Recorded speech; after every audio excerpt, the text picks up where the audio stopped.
টাকা বানাইয়া লাভ কি? অন্যের কাদাইয়া আমি তার টাকা খাইয়া বড় লোক হইয়া এই টাকা টিকে না, এটা বিষ হইয়া তারপরে বের হয়। যত বড় লোক সব রোগী, মানসিক রোগী, শারীরিক রোগী। কেন? গরিবের চোখের পানির বরদোয়া লেগে গেছে বড় লোকের কপালে। রাতারাতি যারা বড় হয়, যেই গাছ তাড়াতাড়ি বাড়ে ওই গাছ তাড়াতাড়ি মরে। যারা দ্রুত টাকার মালিক হয় ওরা দ্রুত ধ্বংস হয়ে যায়। আর দ্রুত মালিক যারা হয় সবগুলো হারামখোর। হারাম টাকা ছাড়া রাতারাতি কেউ টাকাওয়ালা হতে পারে না। ও জালেম, ও ডাকাত, ও দেশের দুশ্মন, মানবতার দুশ্মন। ওটি ধ্বংস হয় বড়ই যাবে। ওর বংশে একটার পর একটা রোগ লেগেই থাকে। মাইয়া অসুস্থ, সুস্থ করতে না করতে আবার ছেলে অসুস্থ। মানে টাকা যাইতেই আছে, যাইতেই আছে, যাইতেই আছে। যেমনে আয় হেমনে ব্যয়। আর গরিবের তেমন কোন রোগ নাই। হালকা পাতলা রোগ হলেও কোনো টেনশন নাই, মারাত্মক রোগ তেমন হয় না। হ্যাঁ, গরিবেরও ইদানিং হয়। কেন? গরিবেরাও টাকা পয়সা যা পায় কামাই করে ঘাম ফালাইয়া যতটুকু হালাল, কিন্তু এটি আকামে ব্যয় করে। তাস খেলবে, জুয়া খেলবে, লুডু খেলবে, এরপরে কি বিড়ি টানবে, গাঁজা খাইব, আরো কি কি জানি আছে।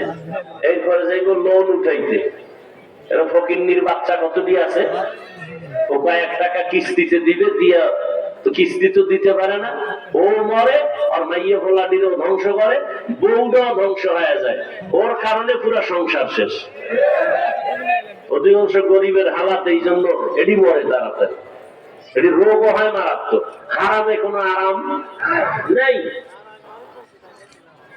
কই এত মহামারী করোনা গেল, কত মাস্তানরা মাথা নত করে দিল। আমগো হুজুরেরা তো কেউ মরে নাই,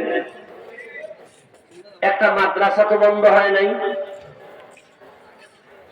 আর ওই টাকাওয়ালারা মাস্ক লাগাইছে, ট্রিপল মাস্ক, মরবে না। বাবারে করোনায় ধরছে, কুলাঙ্গার সন্তান কাছে যায় না, করোনা, মরবে এই ভয়ে।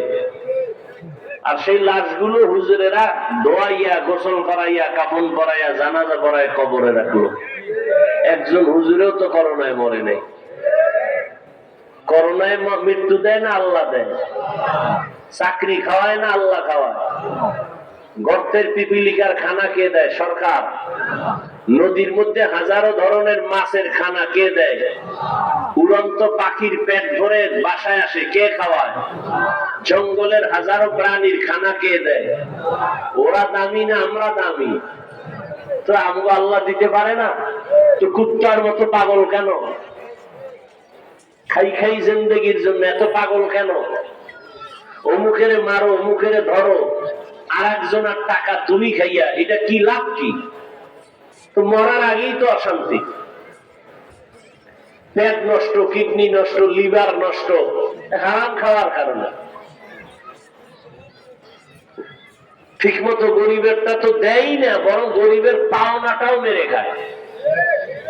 জাকাত গরিবের দিবে, দেয় না। জাকাত গেছে ফ্যাশন হইয়া, ফ্যাশন। মাইক লাগাইয়া লাইনে দাঁড়াও গরিবরা, তোমরা ফকিন্নি, আমগো পায়ের পিছে পিছে ঘুরো, ৩-৪ ঘন্টা ঘুরে ঘুরে সুটকি হয়ে যাও রোদ্রে। এরপরে পাশ দুইটা একটা কাপড় দিব, তোমার বউরে একটা, তোমার একটা। পেন্ডা কয়দিন পরিধান করতে পারবা? বলে এটি অন টাইম কাপড়, একবার পরলে সদরঘাট হয়ে যাবে। এই জাকাত? এটি জাকাত না, মাস্তানি। জাকাত নামের মাস্তানি করে, এটি জাকাত নয়।